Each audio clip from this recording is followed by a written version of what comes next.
Good morning to all. आज आप कक्षा 8 का दूसरा चैप्टर पढ़ेंगे गिल्लू, क्योंकि पहला चैप्टर हमने पढ़ा दिया था और हमने कुछ वर्क भी दिया था। शायद आप पूरे भी कर लिए होंगे, कुछ ग्रामर पर्सन भी था। और इसका जो भी क्वेश्चन आंसर है आप खुद से बनाइए। यदि कहीं परेशानी हो बनाने के दौरान, किसी प्रश्न का उत्तर में कोई समस्या हो तो आप कमेंट बॉक्स में भेजिए। हम तुरंत जो है उसका रिप्लाईमेंट हम टाइप करके भेज देंगे। नहीं तो नेक्स्ट क्लास जो हम करेंगे उसमें हम आपका समस्या का समाधान कर देंगे। हमारा पर्सनल व्हाट्सएप नंबर पे आप भेजिए, आपको कहीं भी परेशानी नहीं होगी। चलिए आगे बढ़ते हैं। तो पार्ट 2 में ये कहानी का शीर्षक है गिल्लू। इसके रचयिता लेखिका महादेवी वर्मा है, जिनका जन्म सन 1907 में फर्रुखाबाद उत्तर प्रदेश में हुआ है। स्वतंत्रता आंदोलन में शामिल हुई, प्रयाग से एमए किया। हिंदी साहित्य में श्रीविधि के लिए इन्हें ज्ञानपीठ पुरस्कार से सम्मानित किया गया। इनकी प्रमुख रचनाएं हैं निहार, रश्मि, नीरजा सांध्य बेला, दीपशिखा, यामा ये काव्य है, स्मृति की रेखाएं, अतीत के चलचित्र, मेरा परिवार गद्य रचनाएं आदि। ये सभी ये महादेवी वर्मा द्वारा रचित है। अब देखिए इस कहानी में ये क्या कर रहे हैं। तो इसमें सब दो चीज आप सीखेंगे कि छोटे छोटे जीव जंतु भी कैसे स्पर्श मात्र से मानव प्रेम को समझ लेते हैं और घनिष्ठ आत्मीय संबंध बन जाने पर ये निडर होकर स्वच्छंद विहार करते हैं। तो सोनू जूही में आज एक पीली कली लगी है, इसे देखकर अनायास ही उस छोटे जीव का स्मरण होगा। स्मरण मतलब याद करना, जो इस लता की सघन हरितिमा में छिपकर बैठता था और फिर मेरे निकट पहुंचते ही कंधे पर कूदकर मुझे चौंका देता था। तब मुझे कली की खोज रहती थी, पर आज उस लघु प्राण की खोज। तो परंतु वह तो अब तक इस सोन जूही की जड़ में मिट्टी होकर मिल गया होगा। कौन जाने स्वर्णिम कली के बहाने वही मुझे चौंकाने ऊपर आ गया हो। अचानक एक दिन सवेरे कमरे से बरामदे में आकर मैंने देखा कि दो कौवे एक कमले के चारों ओर चोंचों से छुआ छुओवल जैसा खेल रहे हैं। ये काक भुसुंडी भी विचित्र पक्षी है, एक साथ समादरित, अनादरित, अति सम्मानित, अति अपमानित। ठीक है, जैसे सम्मान अपमान जो होता है उसी तरीके से ये एक शब्द दिया गया है। तो हमारे बेचारे पुरखे न गरुड़ के रूप में आ सकते हैं, न मयूर के, न हंस के। ये कल्पना कर रहे हैं। तो उन्हें पितृपक्ष में हमसे कुछ पाने के लिए काक बनकर ही अवतीर्ण होना पड़ता है। इतना ही नहीं, हमारे दूरस्थ प्रियजनों को भी हमारे अपने आने का मधु संदेश इनके कर्कश स्वर में ही देना पड़ता है। दूसरी ओर हम कौवा और कौ करने को अवमानना के अर्थ में ही प्रयुक्त करते हैं। जबकि कुछ लोगों का क्या मानना है कि यदि आपके आंगन के किसी भी कोने से छत के मुंडे पर यदि कौवा कौ करता है तो कुछ लोगों का ये मानना है कि लगता है कि अतिथि का आगमन होने वाला है। ऐसा लोग मानते हैं, लेकिन ऐसा सब नहीं मानते। तो ये तो अपना अपना जो है वो क्या बोलते हैं कि उसका एक सोच है। तो आगे देखिए, मेरे काक पुराण के विवेचन में अचानक बाधा आ पड़ी, क्योंकि गमले और दीवार की संधि में छिपे एक छोटे से जीव पर मेरी दृष्टि रुक गई। दृष्टि मतलब नजर। निकट जाकर देखा तो गिलहरी का एक छोटा सा बच्चा है, जो संभवतः घोंसले से गिर पड़ा है और अब कौवे जिसमें सुलभ आहार खोज रहे हैं। काक दव्य की चोंचों के 2 घाव उस लघु प्राण के लिए बहुत थे, अतः वह निश्चेष्ट सा गमले से चिपका पड़ा था। सबने कहा कि कौवे के चोंच का घाव लगने के बाद यह बच नहीं सकता, अतः इसे ऐसे ही रहने दिया जाए। देखिए आगे। परंतु मन नहीं माना, उसे हौले से उठाकर कमरे में लाई, फिर रुई से रक्त पोंछकर घावों पर पेंसिलिन का मरहम लगाया। रुई की पतली पत्ती दूध से भिगोकर जैसे जैसे उसके नन्हे से मुंह में लगाई, पर मुंह खुल न सका। दूध की बूंदे दोनों ओर फूलक गई, बगल में गिर गई। कई घंटे के उपचार के उपरांत उसके मुंह में एक बूंद पानी टपकाया जा सका। तीसरे दिन वह इतना अच्छा और आश्वस्त हो गया कि मेरी उंगली अपने 2 नन्हे पंजों से पकड़कर नीले कांच के मोतियों जैसी आंखों से इधर उधर देखने लगा। समझ में आ गया। 3-4 मास में उसके स्निग्ध रोए, झब्बेदार पूंछ और चंचल चमकीली आंखें सबको विस्मित करने लगी। हमने उसकी जातिवाचक संज्ञा को व्यक्तिवाचक का रूप दे दिया। इस प्रकार हम उसे गिल्लू कहकर बुलाने लगे। उसका नाम क्या रख दिया गया? गिल्लू।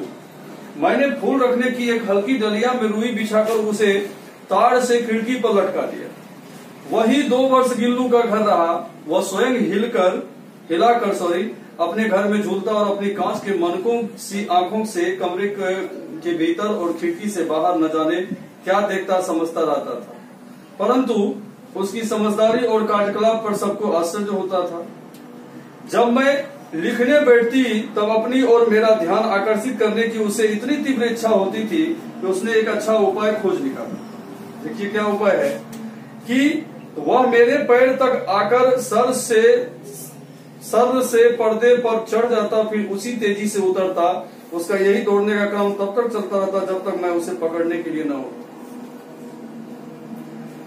कभी मैं गिल्लू को पकड़कर एक लंबे लिफाफे में इस प्रकार रख देती थी कि उसके अगले 2 पंजों और सिर के अतिरिक्त सारा लघु गात लिफाफे के भीतर बंद रहता। इस अद्भुत दृष्टि में कभी कभी घंटों मेज पर दीवारों के सहारे खड़ा होकर वह अपनी चमकीली आंखों से मेरा कार्यकलाप देखा करता। भूख लगने पर चिक-चिक करके मानो वो मुझे सूचना देता और काजू या बिस्कुट मिल जाने पर उसी स्थिति में लिफाफे से बाहर वाले पंजों से पकड़कर उसे कुतरता रहा। और फिर गिल्लू के जीवन का प्रथम वसंत आया और नीम चमेली की गंध मेरे कमरे में होले होले आने लगी और बाहर की गिलहरियां खिड़की की जाली के पास आकर चिक-चिक करके न जाने क्या कहने लगी। गिल्लू को जाली के पास बैठकर अपनेपन से बाहर झांकते देखकर मुझे लगा कि इसे मुक्त करना आवश्यक है, मतलब स्वतंत्र करना, बाहर छोड़ देना। मैंने कीले निकालकर जाली का एक कोना खोल दिया थी। इस मार्ग से गिल्लू ने बाहर जाने पर सचमुच ही मुक्ति की सांस ली। लेकिन इतने छोटे जीव को घर में पले कुत्ते बिल्लियों से बचाना भी एक समस्या ही थी। तो आवश्यक कागज पत्रों के कारण मेरे बाहर जाने पर कमरा बंद ही रहता था। मेरे कॉलेज से लौटने पर जैसे ही कमरा खोला गया तो मैंने भीतर पैर रखा तो वैसे ही गिल्लू अपने जाली के द्वार से भीतर आकर पैर से सिर और सिर से पैर तक दौड़ लगाने लगा। तब से यह नित्य का क्रम हो गया। मेरे कमरे से बाहर जाने पर भी वह भी खिड़की की खुली जाली की राह बाहर चला जाता और दिन भर गिलहरियों के झुंड का नेता बना हर टाल पर उछलता कूदता रहता और ठीक 4 बजे वह खिड़की से भीतर आकर अपने झूले में झूलने लगता। तो ये कहानी ये चीज कर रहा है कि जितने भी जीव जंतु हैं वह भी प्रेम स्नेह का भूखा है। यदि हम उसे प्रेम स्नेह देंगे तो भले ही वो हमारे तरह 100 स्वरों से जो है वो मुझे ना समझा पाए, लेकिन वह अपने आवाज में कुछ न कुछ संकेत अवश्य देता है। तो आगे देखिए, मेरे कमरे से बाहर जाने पर वह भी खिड़की खुली जाली की राह बाहर चला जाता। दिन भर गिलहरियों के झुंड का नेता बना हर डाल पर उछलता कूदता रहता था। मुझे चौंकाने की इच्छा उसमें न जाने कब और कैसे उत्पन्न हो गई। कभी फूल डाल के फूलों में छिप जाता, कभी पर्दे की चुन्नट में और कभी सोन जूही की पत्तियों में। मेरे पास बहुत से पशु पक्षी है, लेकिन उनका मुझसे लगाव भी कम नहीं है, परंतु उनमें से किसी को मेरे साथ मेरी थाली में खाने की हिम्मत नहीं है, ऐसा मुझे स्मरण नहीं आता।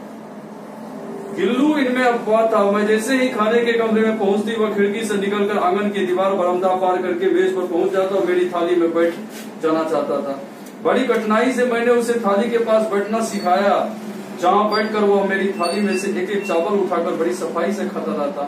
काजू उसका प्रिय खाद्य भोजन था और कई दिन काजू न मिलने पर वह अन्य खाने की चीजें या तो लेना बंद कर देता था या झूले के नीचे फेंक देता। यानी काजू के अलावा उसे कोई भी चीज पसंद नहीं थी। ठीक है। उसी बीच मुझे मोटर दुर्घटना में आहत होकर कुछ दिन अस्पताल में रहना पड़ा। उन दिनों जब मेरे कमरे का दरवाजा खोला जाता तो गिल्लू अपने झूले से उतरकर दौड़ता, फिर किसी दूसरे को देखकर तेजी से अपने घोंसले में जा बैठता।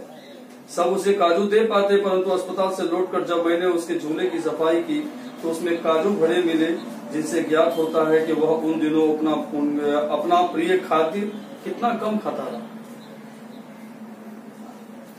इससे ये पता चलता है कि जो मनुष्य से भी, जो है मानव जाति से भी जो है उससे कितना प्रेम था, स्नेह था, लगाव था, कि कई दिनों तक अस्पताल में रहने के बावजूद भी वह जो है कई दिनों तक ऐसा लग रहा था कि जैसे वो भूखा प्यासा ही रह गए। ठीक है, आगे देखिए। मेरी अस्वस्थता में वो तकिए पर सिरहाने बैठकर अपने नन्हे नन्हे पंजों से मेरे सिर और बालों को इतने होले होले सहलाता रहता था कि उसका हटना एक परिचारिका के हटने के समान लगता था। गर्मियों में जब मैं दोपहर में काम करती रहती तो गिल्लू न बाहर जाता न अपने झूले में बैठता। उसने मेरे निकट रहने के साथ गर्मी से बचने का सर्वथा नया उपाय खोज निकाला था। वह मेरे पास रखी सुराही पर लेट जाता और इस प्रकार समीप भी रहता और ठंडक में भी रहता। समीप मतलब नजदीक होता है, पास होता है। गिलहरियों के जीवन की अवधि 2 वर्ष से अधिक नहीं होती। अतः गिल्लू की जीवन यात्रा का अंत आ ही गया और दिन भर उसने कुछ न खाया न बाहर गया। रात में अंत की यातना में भी वह मेरी वही उंगली पकड़कर मेरे बिस्तर पर आया। ठंडे पंजों से मेरी वही उंगली पकड़कर हाथ से चिपक गया जिसे उसने अपने बचपन की मरणासन अवस्था में पकड़ा था। पंजे इतने ठंडे हो रहे थे कि मैंने हीटर जलाया, उसे उष्णता देने का प्रयत्न किया। उष्णता मतलब गर्मी, प्रयत्न मतलब कोशिश, परंतु प्रभात की प्रथम किरण के स्पर्श के साथ ही वह किसी और जीवन में जागने के लिए सो गया। आगे देखिए। तो उसका झूला उतार कर रख दिया गया, जाली बंद कर दी गई, परंतु गिलहरियों की नई पीढ़ी जाली के उस पार चिक चिक करती रहती है और सोनजूही पर बसंत आता ही रहता है। लेकिन सोनजूही की लता के नीचे गिल्लू को समाधि दी गई, इसलिए भी कि उसे वह लता सबसे अधिक प्रिय थी। इसलिए भी कि उस लघुघात का किसी वासंती दिन जूही के पिताब छोटे फूल में खिल जाने का विश्वास मुझे संतोष दे रहा है। इसलिए उसे समाधि उसी सोनजूही की लता के नीचे दिया गया। तो ये कहानी बहुत ही रुचिपूर्ण है, आप इसे पढ़ेंगे और इसमें शब्दार्थ है दिया हुआ अनायास बिना प्रयास के, हरितिमा हरियाली, लघु प्राण छोटा जीव, स्वर्णिम सुनहरी, काक कौवा, ये शब्दार्थ आप याद करेंगे। फिर टिक आउट और इसका क्वेश्चन आंसर का प्रक्रिया देख लेंगे। इसमें यदि कुछ ऐसा क्वेश्चन आंसर है जो कि आपसे आप लाख भी करना चाहें फिर भी नहीं कर पाएंगे, तो मैं उसे प्रयास करूंगा कि ये वीडियो के दौरान हम खुद लिख दें, जो आपके लिए बेटर होगा, या आप यदि बना लें तो अति उत्तम। लेकिन जो भी करें कम से कम हमें जानकारी होनी चाहिए। इसलिए आप कुछ भी करने से पहले या जो भी किए हैं इसके बारे में हमें जरूर बताएं, हमारे कमेंट बॉक्स में जरूर लिखें। इससे क्या होगा कि हम भी जानेंगे कि आप कितने प्रयास कर रहे हैं घर में। देखिए, कोई भी सब्जेक्ट रहे, चाहे वो हिंदी रहे या मैथमेटिक्स रहे, एसएसटी रहे, इंग्लिश रहे, जब तक आप प्रयास नहीं करेंगे कुछ भी पाना मुश्किल है। इसलिए आपको प्रयत्नशील रहना होगा। चलिए, आप ग्रीक कार्ड में लिखिए,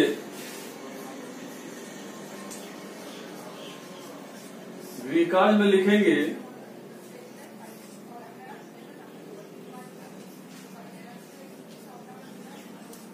शब्दार्थ याद करें,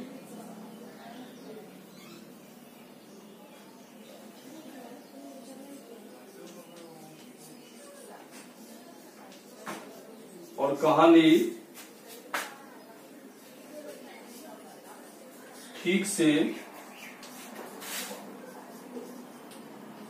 पढ़ें और समझने का प्रयास करें। समझ में आ गया? ये सारे काम आपको करना है। आप यदि इसको कर लेंगे तो हमारे ख्याल से एक भी क्वेश्चन आंसर ऐसा नहीं होगा जो आपसे नहीं बनेगा। Thank you.